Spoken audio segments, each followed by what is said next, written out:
had those of you who were able to take the participant survey ahead of time and got a feel where it's sort of most folks said they feel relatively confident and familiar setting their own Zoom settings.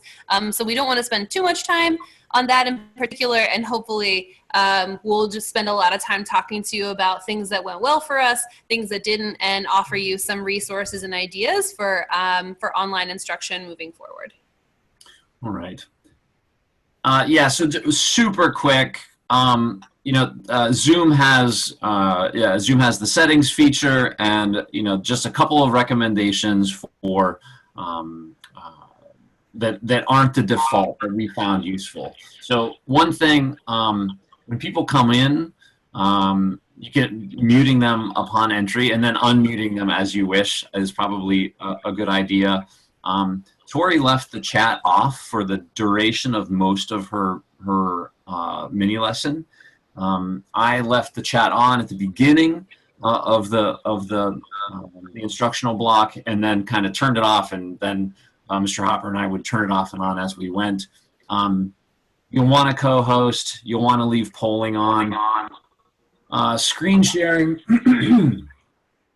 That should be on for the host only, so that you can knock the kids off if you have to. And then inside, when the Zoom meeting is underway, you can turn screen sharing on and off. But I always had that on for host only when I started. So some real basics there. Yeah, and so those are the settings in your own personal profile in your Zoom, and these are the settings that we wanted to just highlight quickly within a live session. So like Joe mentioned, I, for the most part, left my students muted during the during the mini lesson. They came in muted. We unmuted to say good morning to each other, to go over any questions anybody had before we got started. I did not allow my students to have the ability to unmute themselves during our regular lessons. I or my co-host unmuted them as they raised their hand for questions. And also, like Joe said, in here, I had the ability to turn the chat on and off. And I have this little picture here where you can select to do that.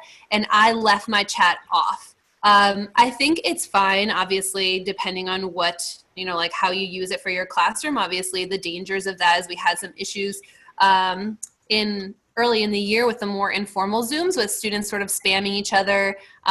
Definitely, and I think Joe mentioned this, turn off the private chat ability so that students cannot private chat each other on here, because there's no way to monitor that. So you want to make sure that in your personal settings that ability is turned off. When I would come in every day, my co-teacher, Mrs. Lang, who's on here, would come in about 10 minutes before class. I would assign her the ability to be a co-host, which would give her control over muting and unmuting people, helping me get people into breakout rooms, and also the ability, while I was teaching, if students got kicked out for any reason, she would be able to let them back in, and she would sort of handle the participants window while I was teaching.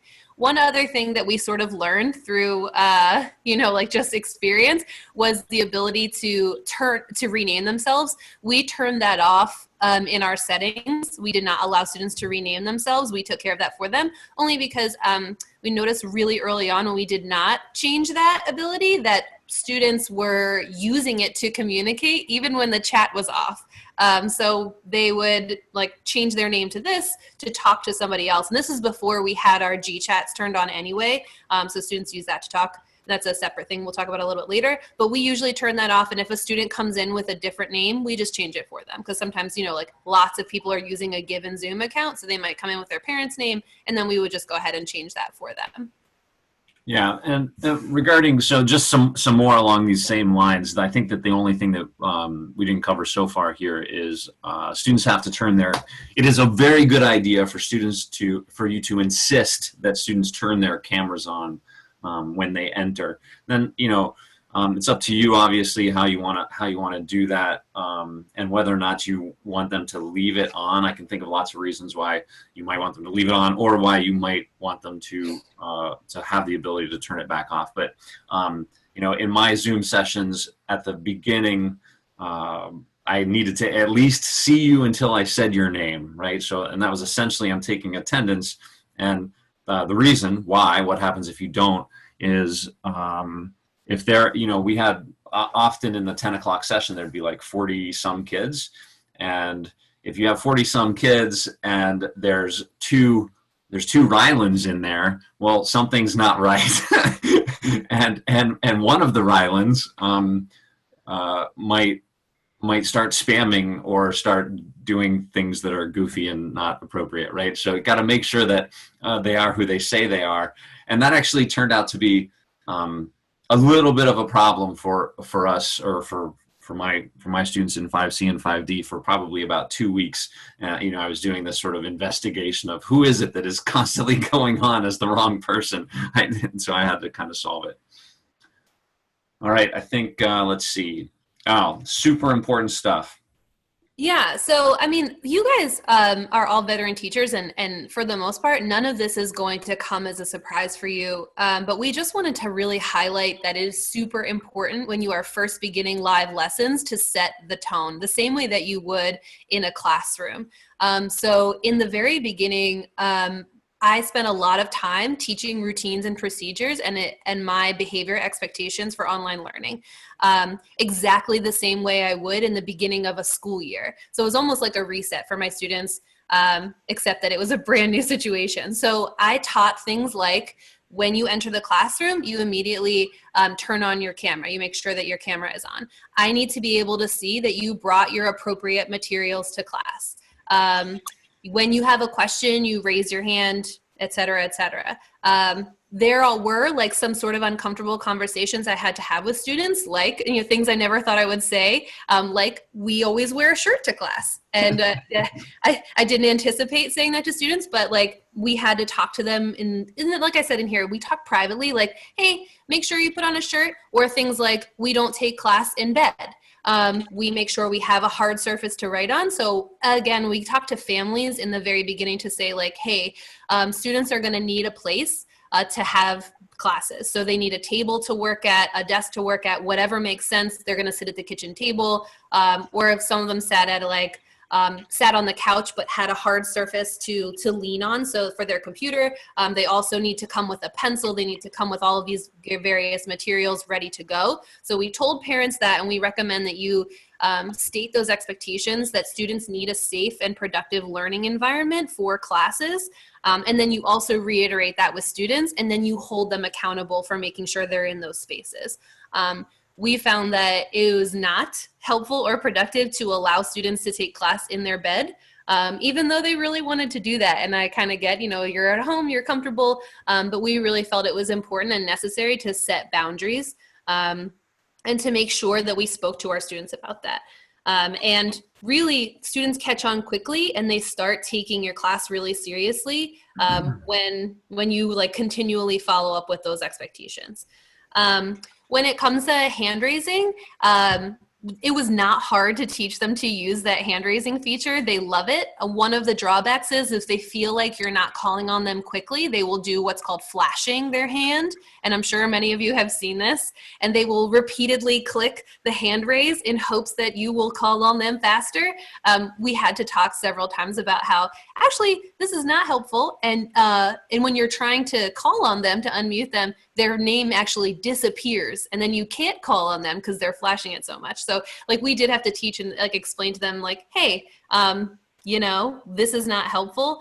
And something I forgot to mention, I don't want to talk too much here, but when it came to like setting up routines and procedures in the classroom, the same in the online classroom, the same way that a lot of us do in the brick and mortar schools, is our students really set them up with us. And we talked about, if we have a routine or a procedure or an expectation, we talked about the why behind it, and so that they understood why it's really important for you to have a hard surface to write on. So if that's an expectation, students and I talked about that together and created those classroom norms as a group, exactly the same way all of you did, I'm sure, in September, October, when you were together. Just because you guys all know, if students have a voice in creating those norms, they're just going to be more invested in them. And sometimes students really want to know the why. Why can't I take class in bed?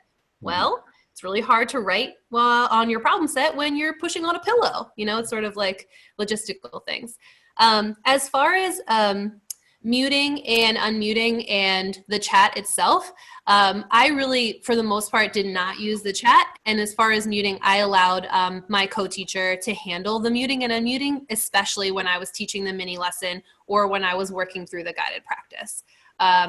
And there are my teacher partner, Christy, you guys all know Craiga, she allowed students to mute and unmute themselves, and she really did not have any issues with that at all. When they were ready to talk, they just unmuted themselves. It was just not something that I was comfortable with. It's a personal preference.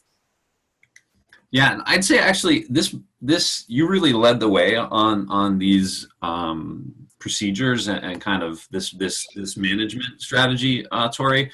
I would not have been with the success that I feel that I had on Zoom meetings, they would not have been nearly as successful if I wasn't trying to do these things. And I wouldn't have seen that coming. I wouldn't have seen, I probably would have let kids lay in their bed while they took class. It's just I didn't, maybe I didn't see it coming, but this was hugely helpful. And then, just to add another routine, I think we both had, I think, really good attendance in the big picture for online learning.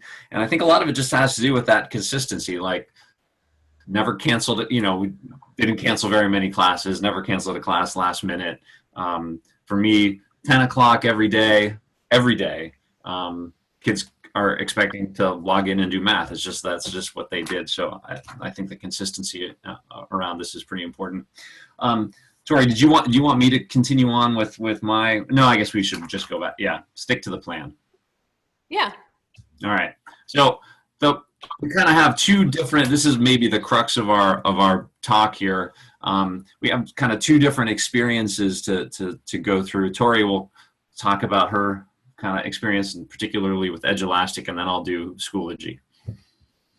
Yeah, so Joe and I both really use Google Classroom as a home base, and we were pretty lucky because we had already both set up Google Classrooms before we went into quarantine, and we use our Google Classrooms probably a lot more for EL, but the students were really familiar with the layout of Google Classroom, so it was not hard to transition them at all to using Google Classroom as our online home base. Also, it was nice parents had some familiarity with Google Classroom, really just through their own experiences, and those that didn't, you guys know it's super user-friendly. I would say the trickiest bit is coaching kids through being able to check their grades. That's not in the most obvious place. But other than that, students were really successful with using Google Classroom as their online home base. And every day I would post the materials for class. That included an agenda, a copy of the problem set. I would post the answer key to the problem set as well. And then oftentimes any video resources that I thought were useful related to that skill. As far as the logistics of my class, how it would work is we all come together and I would begin using a document camera and share my screen, and I would teach the mini lesson on the document camera. And it would probably take between 10 and 15 minutes. I would try to keep it as short as possible. And then following the completion of the mini lesson, I would allow students to work at their own rate through the problem set. So if we weren't doing the home problem set, I would usually list in the Google Classroom what problems we were doing in the problem set, or if we were doing the whole thing, we would just begin working through it. And then students would work at their own pace through the problem set, either with me as their guidance, or they would pretty much mute me and then work through the problem set if they felt confident doing so at their own pace. If they came into a challenging problem, they would come back into the classroom and check in with us to see how it was going. The part that was really helpful was that they would have the answer key posted, and those students who were working at their own pace sort of independently could go and check their answers to see if they were getting things right. And if they weren't, then they would really come back to the session and say actually, it turns out I can't do this independently. I'm gonna work through it with you. I notice Lisa has a question. Hey, Lisa.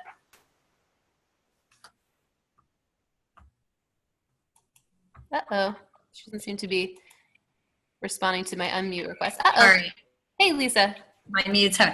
Hey, Tor, did you have a digital notebook or no? Did you you did not keep a digital notebook for this stuff. When you said you posted assignments in Google Classroom, did they like copy and paste that into a digital notebook, or was it just on a day-to-day? Nope, it was on a day-to-day basis. And what we did for Module 6 was we got paper copies of all of the problem sets to our students. Joe actually got in his car and drove them to a lot of families' homes. So we used that as the base for our module. They worked through all of the problem sets together, and then they had at home, we had them take home their math notebooks just before we went into quarantine in anticipation that we might not be back. So they were working through on paper from home. There was no digital notebook. That's a good question. Thanks. Hey, Jen. Oh, it disappeared. Yeah, so when you, can you hear me? Yeah. Yes. When you were when you were working through the problem set, you were still just doing that on your document camera and like talking through each problem? Yeah, so what I would actually do for the most part, and Joe will probably want to talk about how, because he handled his a little bit differently, is I would work through usually the most challenging problem in the problem set myself. And then I would ask students to go through the other example. So I might call on someone.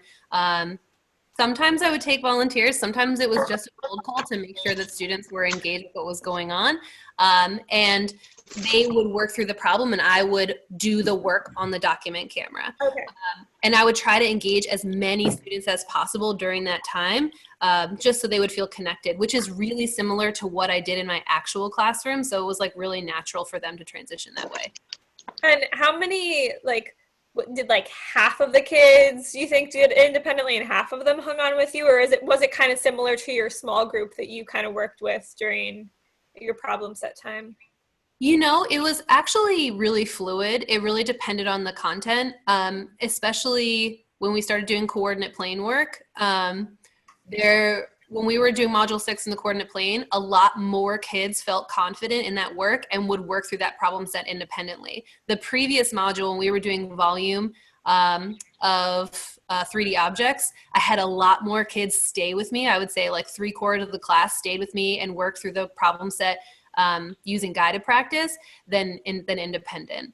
So I would say it was pretty fluid. And then how we managed that for students who were like ready and done and checked their answers is they were required to check in with Mrs. Lang before they left. So the accountability measure was they would have to check in with her before they left and show their completed exit ticket, which sort of like brings me up to Edulastic, which is next.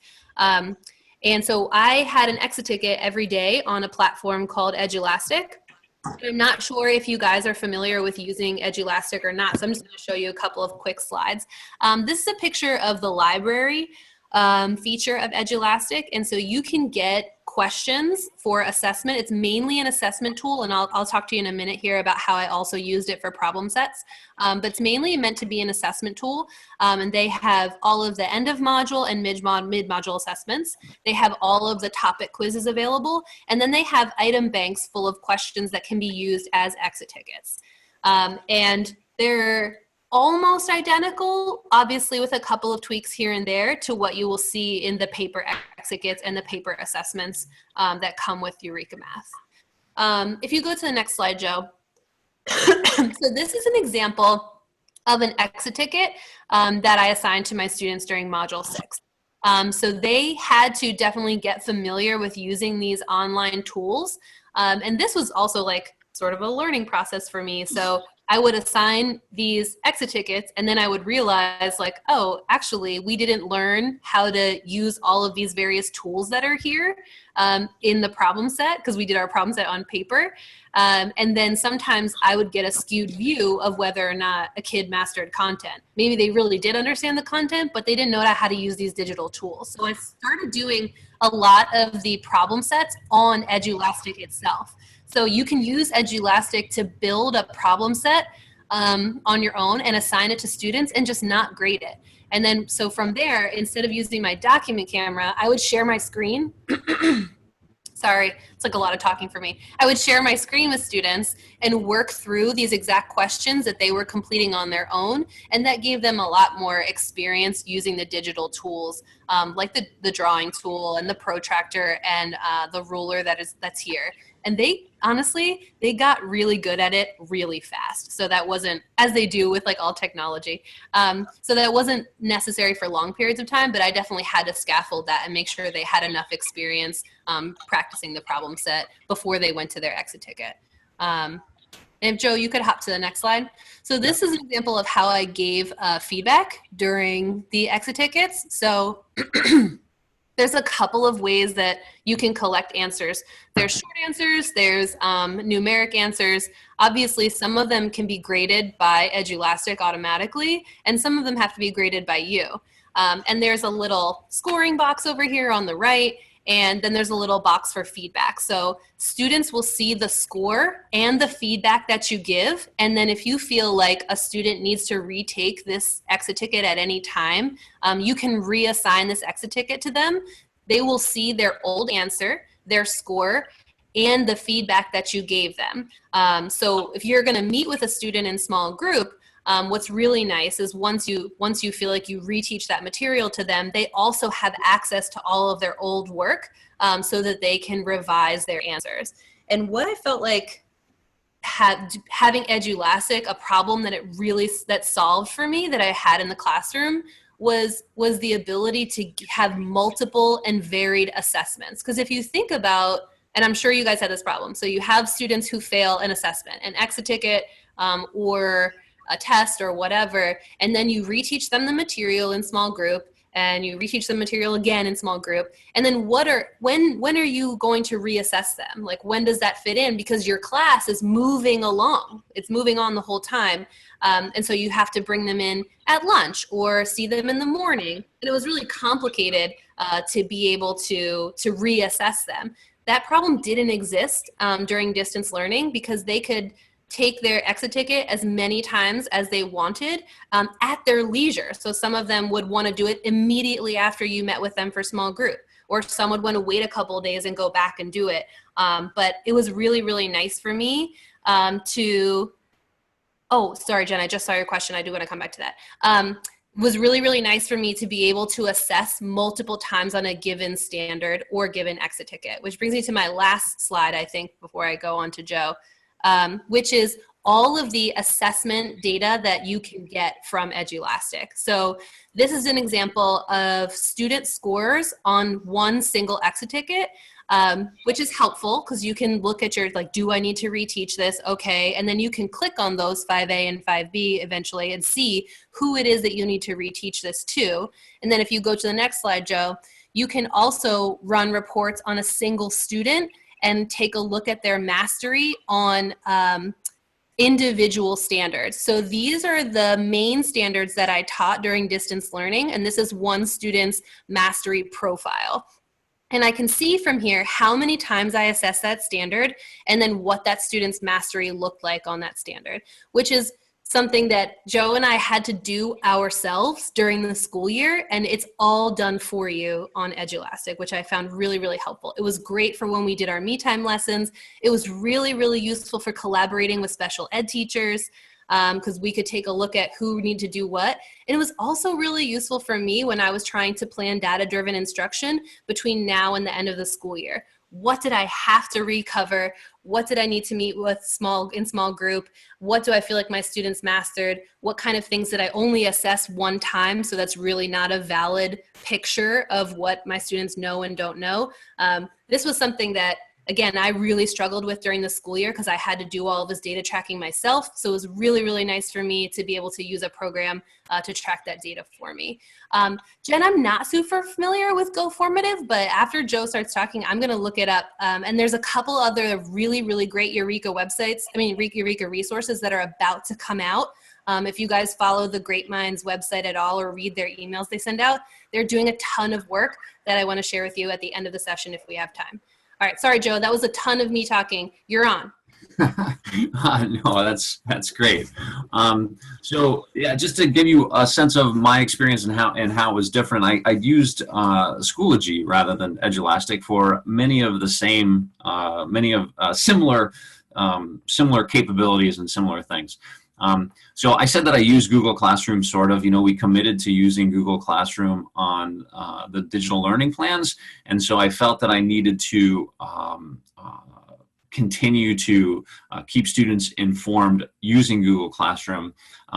But most students stopped looking at my Google Classroom and were only looking at Schoology. And so, what did Schoology look like? How did I kind of keep it organized for kids? You can see, really basically every day has or every lesson has a folder. Most folders only have one thing inside them, and that's the day's lesson.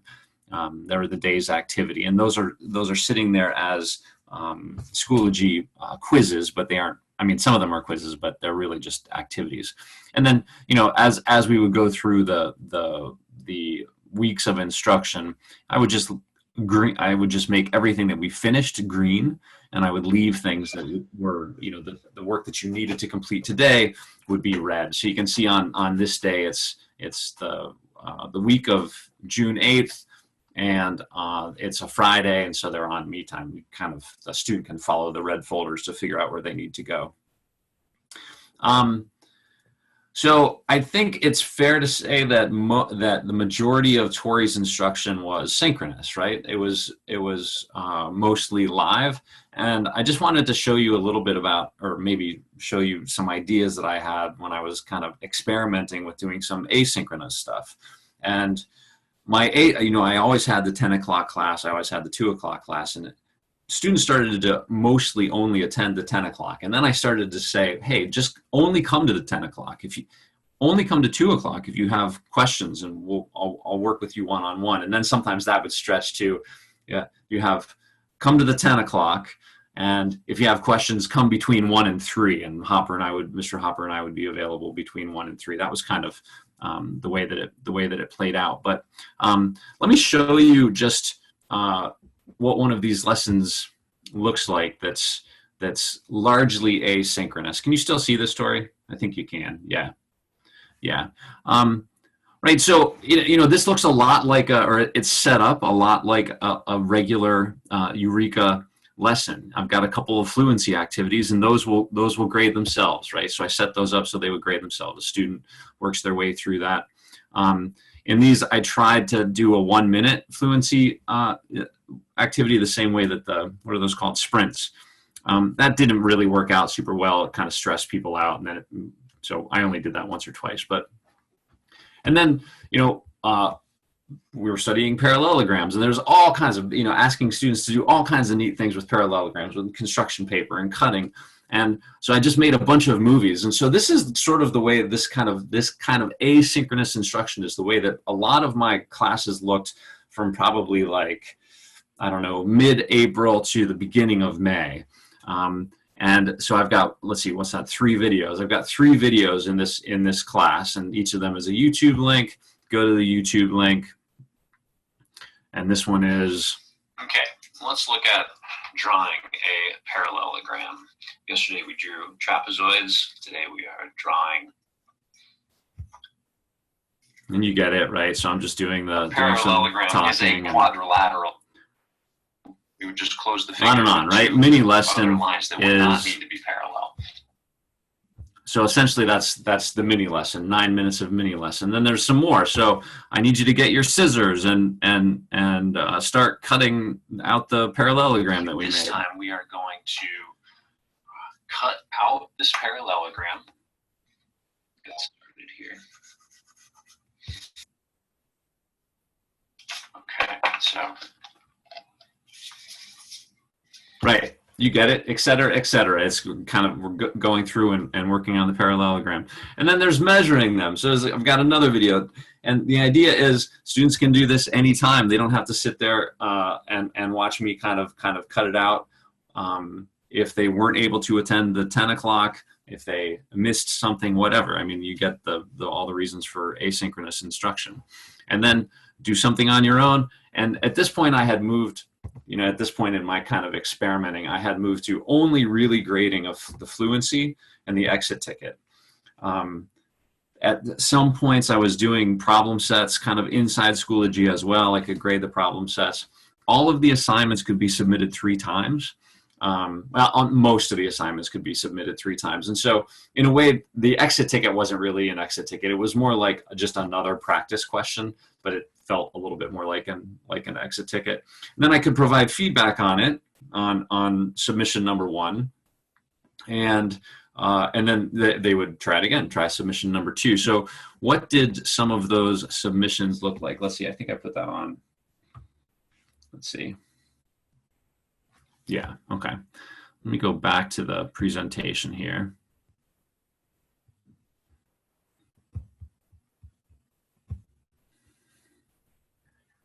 All right. So students used on the when I wanted them to do drawings and more complicated work, they used the Google Draw feature off of Google Docs, which is very similar to the tools that they had in Edulastic. Hold on one second. I want to make sure everybody's still with me here. Okay. Yes, people are still there and still with me. Okay. Similar to the tools that they were using on Edulastic. So, they can draw lines and look at angles and draw points, coordinate grids, et cetera, et cetera.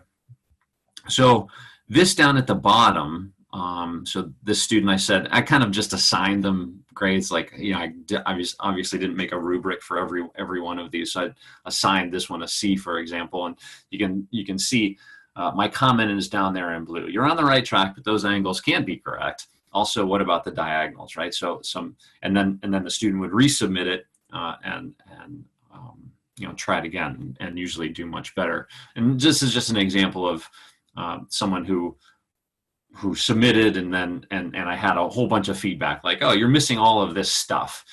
And then they submitted it again and it was beautiful. And, this is an awesome answer, et cetera, et cetera, et cetera, et cetera. Maybe that's my word of the day, et cetera, et cetera. So the accountability piece, I think when Tori was talking, like, how are we holding kids accountable? I think that she always had an exit ticket in Edulastic. And so that always held kids at least accountable for the exit ticket. And sometimes there were some problem sets. And I guess I kind of was experimenting with the same ideas. But I didn't feel that many of my students were going to complete a problem set. They also didn't have the problem set copies, right? They didn't have the paper copies until we got to module 6. In modules 4 and 5, did we do 4 online? Yeah. In modules 4 and 5, they didn't have the paper copies. So asking them to do, kind of follow along with what I was doing seemed kind of challenging. So a lot of that accountability I could kind of shift into Schoology, make sure that they're actually doing the work. And also I can look online and be like, okay, well, have you actually started the Schoology assignment? I did all of my talking, but have you started the assignment? You can look over on the computer and look at the Schoology results page and see how people are coming along. And then Schoology messages, the rest of my team, A, B, and C, 5A, B, and C, they used Google Chat at a certain point in the year to, with some success, with a lot of success. And I just was never comfortable with Google Chat. I didn't really want to be kind of chatting with, I just wasn't comfortable with it. So I used Schoology messages, and that worked okay. It worked okay. It was a decent way to interact with kids. Is there any, did we lose Tori? No, I'm here. Oh, you're here. I did get kicked out, but I'm back. Okay. I think it might make sense. Like, there's a lot of stuff that we could talk about in here, Joe, that I think is really important. But I feel like it might make sense to sort of talk to some folks about, like, if they have some questions. I know we're getting a little short on time here. Before, actually, can I just let me just say one quick thing about Go Guardian, because the kind of monitoring how students were doing and if they were actually doing the work that I was asking them to do. Go Guardian was another way to help with that. So Mr. Hopper and I, often both of us were on Go Guardian. Sometimes only one of us was. And, and you can see with most kids, not every kid, it's because I guess it only works on the school computers. But most kids, you can essentially look over their shoulder and see what they're working on. And then the chat feature inside Go Guardian was another way to interact with kids. And that felt very safe because they only can interact with, it's only teacher student. And so checking in with people, asking them what they're up to. I also sometimes was able to recruit people from, I'd look at Go Guardian at 2:00 and I'd see people were working on various things. And I knew that they needed help in math, and I knew that something was, they were struggling with something in math, and I'd send them a chat like, hey, we've got a 2:00 math session, the question and answer session is happening. Come on over and get some math done. And that sometimes recruited people into the Zoom session, which was kind of cool. All right. We did something really similar where we used Go Guardian to essentially make sure students were getting started, or like some students had trouble finding the right page. And then rather than having to share their screen with you, you could just see where they were on Go Guardian. Exactly, for students who had a school Chromebook, and you'd be able to say like, oh, I see you're on the wrong, like you're on an X ticket from last week, or you're clicked into the wrong video. So it was really useful to use Go Guardian that way.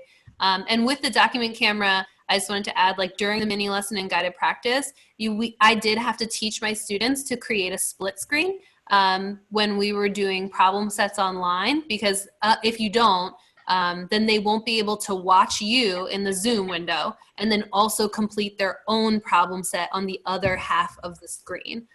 So you do have to teach them to like click and drag all the way to one side, one window, and then click and drag all the way to the other side. I did find a really short YouTube video that was really helpful for teaching them how to do that. But that was definitely a challenge that I did not anticipate. And worked really well once students could watch you and do their own work at the same time. Otherwise, they had to click back and forth between the tabs, and everyone got kind of lost. Did you see that question, Tori? That Jen, I think, wanted some more.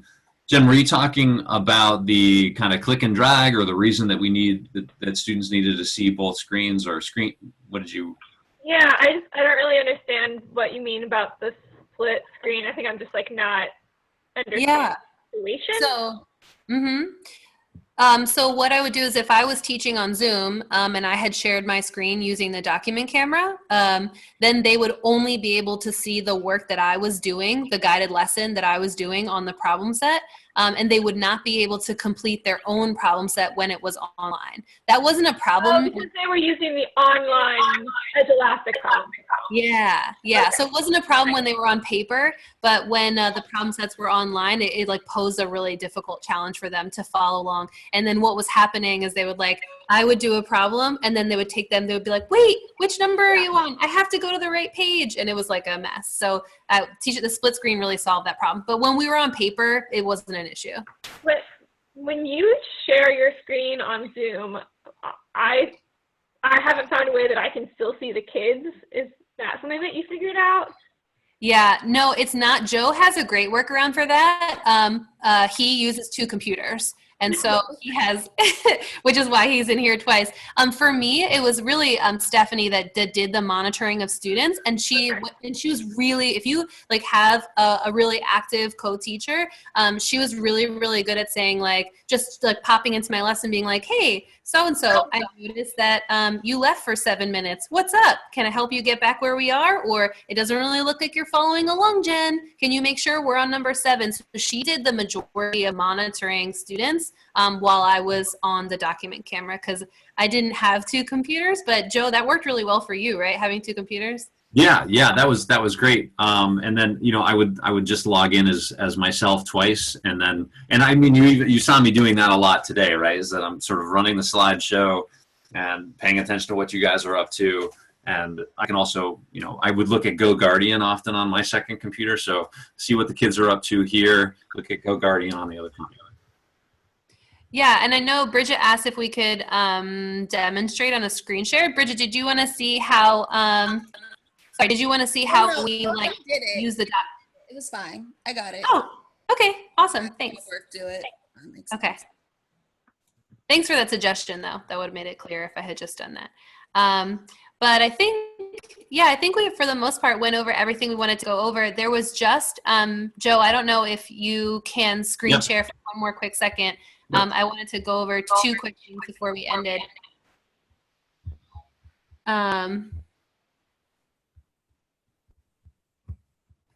It'll pop up in a second here. I got it. I don't see it yet. Oh, what are you? Which screen are you looking for? I'm looking for the last 2 slides on our slideshow. Questions and comments? Yeah. Have I got it? I don't actually see it. Does anybody else see it? Yeah, you guys can all see it? Okay, then I'll just go from there. So the questions and comments slide, we have like a feedback form if you guys want to give us some feedback on this session here, but then also the last slide that says additional resources. So if you are particularly interested in doing asynchronous learning, these are 3 really useful resources for lessons that are created by master teachers that all align with Eureka Math, particularly the Eureka Math on the Go.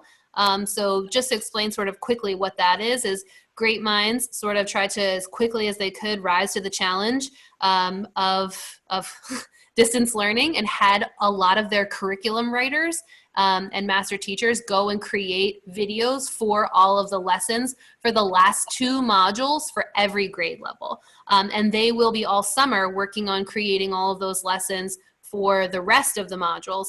So if you're particularly interested in having that available as an asynchronous resource for your students, they're fantastic. They do, however, include every aspect of a given lesson. So what you might want to do in order to customize those lessons for yourself and for students is give them a link that would take them to a specific spot in the video. Rather than watching the whole thing, they can get really, really long. My students love Dwayne Habecker's videos, and so do my families. Joe and I link them in every week in the newsletter. And Dwayne usually goes through problems that are different from the problem set. So they're really, really useful for any students that want more practice on a given problem. And the same thing for the homework helper, except they do the same problems that are in the problem set. And Great Minds is right now, if you head on their website, they are working on making all of the problem sets available digitally, so you wouldn't have to create them in Edulastic. They said that will be all available most likely before the fall. But I know like we have all, Vicki and I have inquired, and a bunch of other people too, I think, have inquired about getting access to them as quickly as possible so that students could complete problem sets online. Don't know all the details of what that will look like, but I know that they're working on it. Are the videos from Great Minds less dry than the Dwayne videos? Yes, they definitely are, especially since they were teachers who were in their own homes, sort of like scrambling to get material. So they're really pretty entertaining as well. So and there, I feel like Dwayne a lot of times was talking to adults, but these are definitely geared towards kids. So my kids found them really accessible. Like I said, though, they're just a little bit long, so you want to like pick and choose the spots that are most useful for you. But yeah, you guys, we've gone over time, but this has been really awesome to be able to talk to you guys. And if you guys have additional questions, like we're happy to hang out, or if you want us to send you anything, any resources that we've used, like we have no problem sharing anything that we've created. I have some more questions if you're willing to hang, if other people want to leave. But Yeah. I have a lot. Yeah. Well, if you do not have a question for us, please feel free to head out. I know there are other sessions going on. I don't want to hold you guys hostage. But if you do have more questions, we're going to hang here and talk with Jen for a few minutes. Other than that, it was so nice to see you guys, and happy last week. Yeah, right on, right on. Have a great day. Did you do the fluency at all in the whole group synchronous lessons? It seems like it'd be kind of hard because they can't respond, you know? Yeah, no, I did not do the fluency. The only fluency resource that I used was on Zern because those are available, and I used it. I did not use it regularly. I am trying to figure out the best way to get them access to those fluency lessons, because I feel like that's a piece that's definitely missing from my instruction in general. I haven't really figured it out. I tried to supplement it. So every Friday, Jen, I did what we called me time. And so we would all go into breakout rooms and work on material from earlier in the week that we haven't mastered, or that was a time when we would do a lot of enrichment. That was a time where I exposed especially that like tier 2 group to a lot of fluency stuff. So we would play a ton of games, especially. So like we would research, me and Joe and Lang would get together and research like a bunch of games that would align to the content that we were teaching that week. And obviously those aren't super rigorous, but they're great for fluency skills. So we would link all of these games into Google Classroom, and then they would go through and play a bunch of them. And then they would fill out a Google form at the end that just asked them to talk about, actually, Gail, we used the questions that we use for game accountability throughout the year. And so it would be like, what skill did you demonstrate during this game? Or what strategy have you been working on this week in math that made you really good at this game? And that was the way we exposed them to fluency. Okay, yeah, because it would just be a hard thing to do, not, with everybody without their mics on, and it's just like hard work to work around. Okay, other question I had is, so when I was working with my small groups in math, I had them do a lot of I had them use whiteboards or markers so I could see it, and they were still like showing me their work, like holding it up to the screen. When you were working with kids and they were working on problem sets, did you have them show you their work in any way? Were you able to see what they were doing, or not really? Not really. And that's why, so without like dominating this whole conversation, I had a 2-hour call with Edulastic yesterday, pretty much asking, mostly just like berating them over like various challenges that I had. So I should probably owe them an apology. But the other thing I was asking is like, that's something as math teachers, we desperately need to see the work that our students are doing. Yeah. And so they're working on a way for us to upload PDFs and then for students to be able to write. But obviously that would require our students to have access to touch screens so that they could use their hand to write on them. Now I found another resource that I just started looking into that essentially allows you to do that exact thing, but it's a separate app. So I'm still investigating it as a resource, but I haven't found a good way to do that, Jen. And if you find it, please tell me. No, I mean, if you were working in a small enough group and they all have whiteboards, then when they hold it up, you can read it. But then like when kids were working with paper and pencil, they'd be like moving their paper around. I was like, but yeah. And then, so I was thinking about like in the classroom, if we're in person next year, for portions of next year, would you still use Edulastic to do your exit tickets, just even in the classroom on computers, so that you have that data more easily? It seems like it'd be really helpful. That's my plan. So I'm gonna transition to doing all of my assessments online, and I actually am trying to figure out how to transition to doing basically like my problem sets online too, so that when students, because I anticipate, just like you all do, it's going to be some sort of hybrid at home in school thing where some kids are not going to be able to be there all the time, so that there's still ways for me to collect data from their problem sets too, and they can still do their problem sets from home. But I don't want to make it totally different from what we were doing in class. So I'm trying to work out how we can do our problem sets in class online as well. And then really just like use our paper problem sets like when we're in person to so that I can better work until I find some other workaround. But for sure, like I'm definitely transitioning to Edulastic for all my assessments, because I was doing all that data tracking on my own in a spreadsheet, and it was like taking hours. And Vicky was like, "Oh no, don't do this. We have a program that does this for you." And I was like, "Oh no."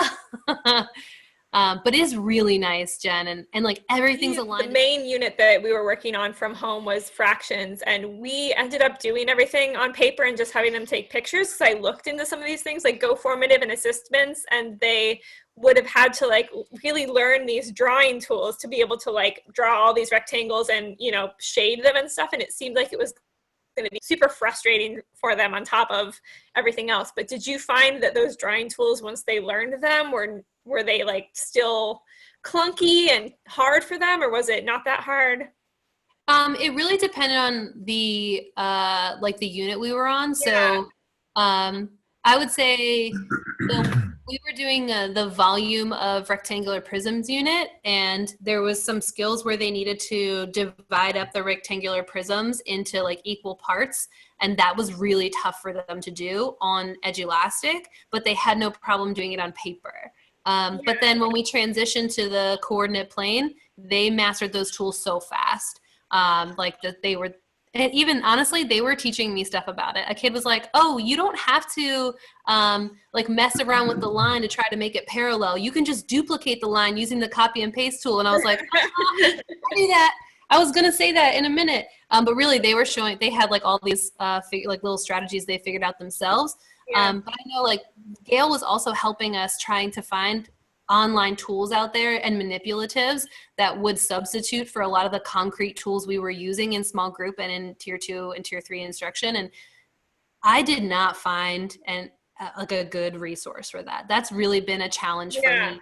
I think like, yeah, with those fractions, they were like doing, it was all drawing. So I just imagine trying to figure out a way to have that all happen on the computer, unless they had like touch screen where they could draw it with their finger. It just seems like a kind of a hurdle. When my students did kind of explore the Google Draw tools, that took a couple of days to learn how to insert, take a screenshot, drop it into Google Draw, manipulate the screenshot however they need to in order to answer the question, take a screenshot of that, and take it back over to Schoology. And once they had that, I mean, that's something that allowed for a great deal of flexibility for me to ask questions and to look at their work. And it was a little clunky for them, but once they understood how that went, they were off and running. And I actually think that, the Google Draw tools aren't going anywhere. Like in 10 years, the Google Draw tools will only be a little bit better than they are now, right? I mean, they'll only be a little bit different. So becoming an expert with those kind of drawing tools is not a terrible skill.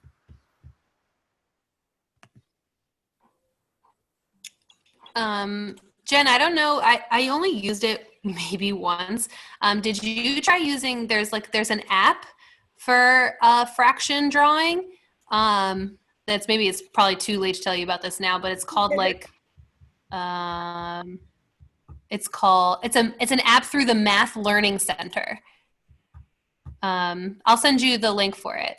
And essentially what they do is they can drag and they can create a fraction, like a tape diagram fraction, or fraction model with however many parts they want, and then they can shade the various parts themselves. Yeah.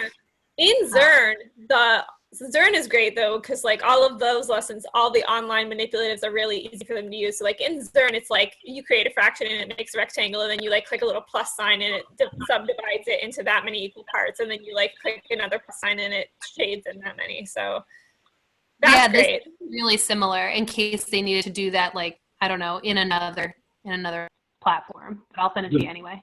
The PHET, is it the PHET, the Colorado site? They have some really basic and handy fraction tools. Yeah, and Joe, you found that Tinkercad too, which was really good for volume of prisms. Yeah, So, Tinkercad was really neat for, yeah.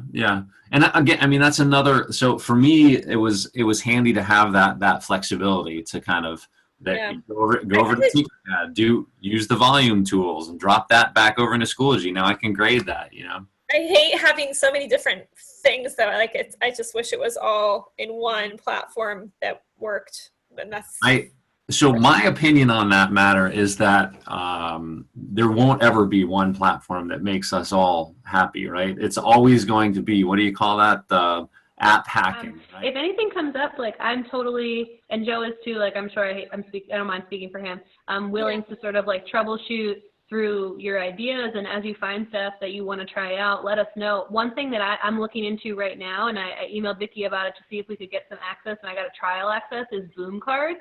Have you tried using those at all? Mm-hmm. Okay. All my teacher Instagram people are all using boom cards for math right now. So I started like playing around with them, and they're really interesting. You would have to create, there's a lot that are out there existing, but it's where students essentially get PowerPoint slide of their own where they enter their answers to problems, and it checks them as they go, and they can't move on to the next one until they've answered this one correctly. Is it kind of like Pear Deck, which is like a slideshow that's interactive, but Yeah, it's very math similar. focused or Yeah, specifically? Yes, that's exactly what it is. And so I noticed too, they're using that for Summer Bridge.